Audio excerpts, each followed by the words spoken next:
Okay, so the last of the first 4 videos we'll do here, basics in Excel, just kind of a crash course. So as you can see, we've talked about basic math, fill, referencing.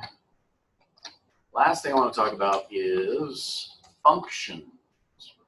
Now, if you've done anything in Excel, you've probably used maybe the max, the min, the sum, maybe the average function. A lot of people have got some experience with those. So, and those are some common ones. Your max, your min, sum, average. There are many, many more, even more complicated. These are kind of the simple functions. They're very complicated functions and very powerful, very useful functions, all available to you. If we use a couple of those here, so if you don't know how to build a function in Excel, you can go in, if you put your cursor on a particular cell, up here next to the formula bar, there's a button for Insert Function.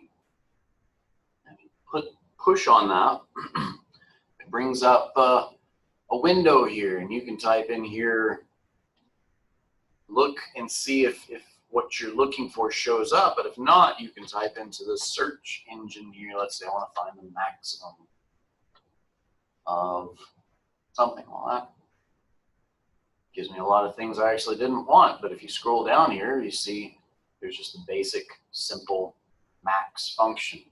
It's one of those. And it'll give you a description of which each of these functions do.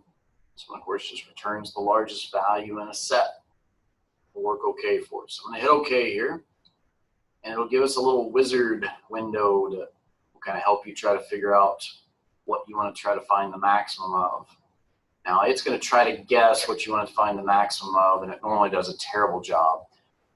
So what you can do is see this little button next to it. You can push on that, and it kind of makes that a small window, so you can just highlight what you want to try to find the maximum for. I just want to find the maximum of this column there. See this button here, I'll push that. That'll take me back to the regular screen. And that's good. I'm just going to hit OK on that. And so in this cell, it's going to give me whatever the largest, whatever the value of the largest in this set of numbers is. It's going to ignore text. It's going to ignore other things. It's just going to look at numbers. Now, if you know how to, I just hit enter there to go to the next cell. If you know how to build the function, you don't have to go through that insert function window. For example, I know if I say equals the word average, A-V-E-R-A-G-E, I can type that in there. Now, to start a function, you give it the name, whatever Excel calls that function, and then open parentheses, and that'll start the functions. Equals, function name, parentheses, and then within that parentheses, you need to put whatever that function requires. Average, max, min, sum functions. These, you just give it a set of numbers inside the parentheses, and that's all you have to do. You can give it more. Maybe talk about that another time. But that will display then the average of whatever you put inside those parentheses. Now, another function I like to talk about, make sure I give us some exposure to, is the pi function, pi. And I like to say pi open close parentheses, because that's, sometimes you forget the parentheses. Now, there's a number of ways you can use the pi function in Excel, but one of the simplest ways, if I come up here to this I1, now remember, I1, everything in column F is multiplied the cell to the left by whatever's up here in I1. So if I type in here equals pi open close parentheses in I1, if I hit enter, those 4 characters, pi open close parentheses, will give you a very, very precise value of pi, 3.14159, and then it continues on for probably about 20 or 30 decimal places.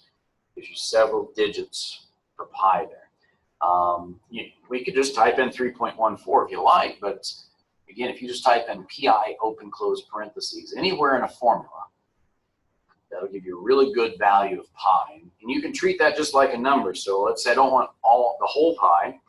Maybe I just want half the pi. So if I say this is equal to 0.5 times pi open close parentheses. Again, those 4 characters Excel will treat just like the number pi.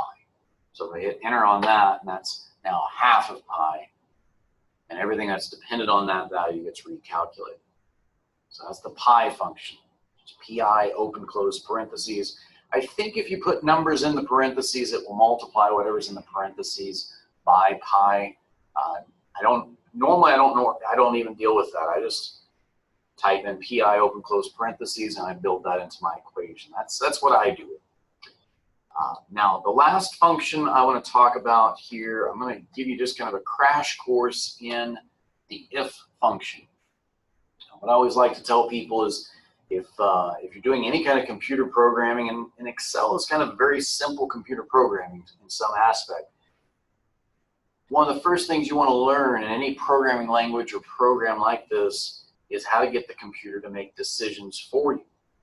That's the if function. The if function is a very simple way to do that in Excel.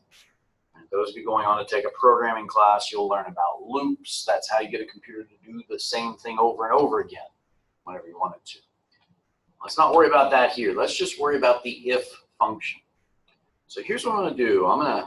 What I'd like to do in column G on my spreadsheet, I'm going to take the values in column F and compare them to the average value. I'm going to do just a very simple if statement. I want to know, is this value in column F greater than the average? I want to see how many of those there is. Well, if you don't know how to build it, we can just go up to, we said earlier, if you don't know how to type in the function, just go to insert function. If you don't find what you're looking for, type a description up here in the search, but if normally shows up in the recently used. So I'm just going to select if. I'm going to hit OK. Now notice there are 3 blanks here. So there's 3 blanks. There's 3 parts to the if function.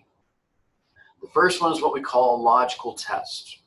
We'll talk about the other 2 in a second, but let's talk about the logical test.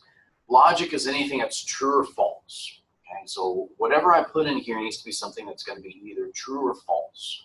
And then I'm going to tell the computer what to do if it's true and what to do if it's false. So in the logic test, what I suggest for rookies is use equal to, greater than, or less than. Those are kind of simple. Is this value equal to that value? That's either going to be true or false. Is this value greater than that value? Is this value less than that value? Those are things that will be true or false, and those are kind of easy to implement. So I'm going to move this kind of where I can see what I'm doing on the spreadsheet behind me. And again, what I want to do in column G is I want to take the value from column F, and I want to see if that is greater than. That's shift period on your keyboard. So it's in this cell, I'm looking to see if F3 is greater than, and I put my average down here. For me, that looks like I8. So is the value to the left greater than the average value? Now I'm going to keep this simple. I'm just going to say, you know what, if it's true, it's going to be a 1. And if it's false, it's going to be a 0. There's kind of a binary scenario. And you can put whatever, just within reason, you can put whatever you want in that value of true or value of false. If you want it to display text, or you want to do some calculation, there's a number of things you can put in that value of true and value of false blocks. But I'm just going to keep it simple here. I'm going to put 1 and 0 in this case. I'm going to hit OK. And we're going to do what we talked about a couple videos ago. I'm just going to fill this down. So it looks like it's working here. Go to the bottom right corner, click and drag down to the bottom of my data, release. And I get a bunch of 1s. Well, that's weird. All right, we said I wanted to take this value and compare it to the average and find which one was greater. Some of you may be yelling at your computer or your phone right now. You forgot the dollar signs. Right? Let's look at that. If I like to do things wrong first time, I'm demonstrating. That's what we did here. We did this wrong. The computer did exactly what we told it to do. Computers are dumb, remember? So we gave it an absolute reference, compare the value to your left, relative to your location, compare that to the value, what did we say, 2 columns to the right and 1, 2, 3, 4, 5 rows down. And that's exactly what it did for every one of these. Every one of these, it compares value to the left to the value 2 columns to the right, 5 rows down. If I want to fix that, we talked about that last time, we really want an absolute reference in this case. Right?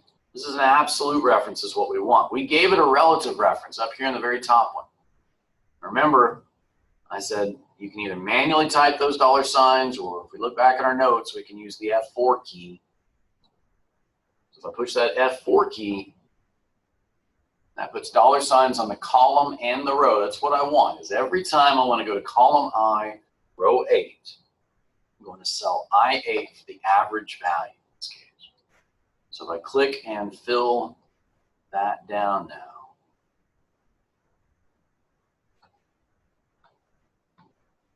if I go look at any of these, so this one, yeah, this one's not quite big enough, and hit enter.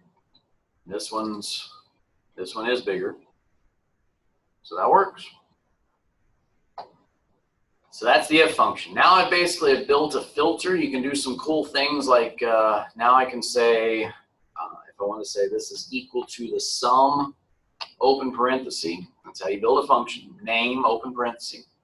And then I highlight all these cells here. I can see how many of them are bigger than this current average value. Now let's say I didn't want just the average value. Maybe I wanted to know how many of these are bigger than 200. Well, I can change that. And that will show me there are 22 of those values bigger than 200. There are 26 bigger than 100. There's only 14 bigger than 400, etc., etc. Whatever you want to put in here. All right, we know the max is 706, so there should be 0 bigger than 707. That's pretty neat. I sincerely hope you have enjoyed this crash course in Excel. Good luck. See you next time.